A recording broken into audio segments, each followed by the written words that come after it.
कानपुर में आज से वर्षों पूर्व जन जन में लोकप्रिय महाभारत टीवी सीरियल में भगवान कृष्ण का किरदार निभाने वाले अभिनेता नीतीश भारद्वाज ने आज गीता जयंती के अवसर पर ग्रीन पार्क स्टेडियम में आयोजित भव्य कार्यक्रम में भाग लिया। कार्यक्रम में 1 लाख लोगों को एक साथ गीता का पाठ करना था। रविवार होने के कारण हालांकि 1 लाख लोग नहीं एकत्रित हो पाए, लेकिन फिर भी नीतीश भारद्वाज की उपस्थिति ने कार्यक्रम को यादगार बना दिया। कार्यक्रम को संबोधित करते हुए उन्होंने कहा कि गीता महज एक धार्मिक ग्रंथ नहीं है, बल्कि यह जीवन दर्शन है। भगवत गीता कभी किसी ऊंची नीच जात पात की बात नहीं करती, बल्कि यह हमें मानवता का पाठ पढ़ाती है कि एक मानव होकर मनुष्य के क्या कर्तव्य हैं। लोग संन्यास लेकर मुक्ति का मार्ग ढूंढते हैं, लेकिन भगवत गीता संसार में एक ऐसा दुर्लभ ग्रंथ है जो यह संदेश देता है कि मुक्ति का मार्ग पाने के लिए संन्यास लेने की आवश्यकता नहीं है, क्योंकि अगर हर व्यक्ति गीता के अनुसार बताए हुए कर्म योग के मार्ग पर चले तो बिना हिमालय जाए और बिना संन्यास लिए मनुष्य चारों प्रकार की मुक्ति पा सकता है।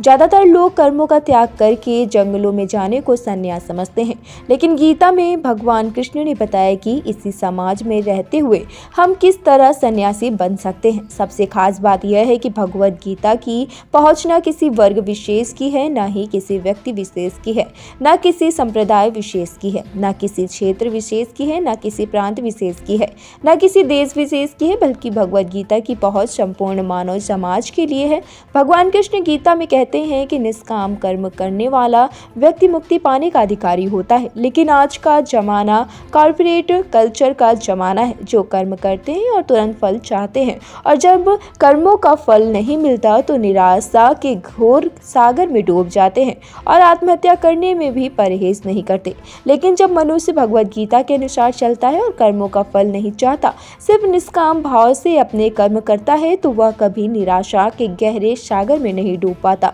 क्योंकि अपने फलों को तो वह पहले ही ईश्वर को समर्पित कर देता है। इसीलिए उसे अपने द्वारा किए गए कर्मों से निराशा मिलने के बावजूद भी हताशा प्राप्त नहीं होती। आज पूरा विश्व भगवत गीता के महत्व को समझ रहा है, और इसीलिए France, Germany, Japan, America, Canada और इंग्लैंड जैसे देशों में भगवत गीता के ऊपर रिसर्च हो रही है और वहां के छात्र भगवत गीता पर PhD कर रहे हैं। नीतीश भारद्वाज ने कानपुर वासियों से अपील करते हुए कहा कि आज पूरा विश्व भारत की ओर देख रहा है और वह दिन दूर नहीं जब भारत विश्व गुरु बनेगा, लेकिन इसके लिए यह अपरिहार्य है कि हिंदू समाज ब्राह्मण, क्षत्रिय, वैश्य, शूद्र का जो आपसी भेदभाव है उसे मिटा दे और यह भाव लेकर चले कि हम सब हिंदू हैं, चाहे ब्राह्मण हो, चाहे वैश्य हो, चाहे क्षत्रिय हो, चाहे शूद्र हो। हिंदू समाज में आज एकता का अभाव है, लेकिन जिस दिन हिंदू एक हो गया उस दिन दुनिया की कोई ताकत भारत को विश्व गुरु बनने से रोक नहीं सकती, क्योंकि ऐसी संस्कृति जो भारत में है वैसी संस्कृति दुनिया में कहीं और कहीं नहीं है।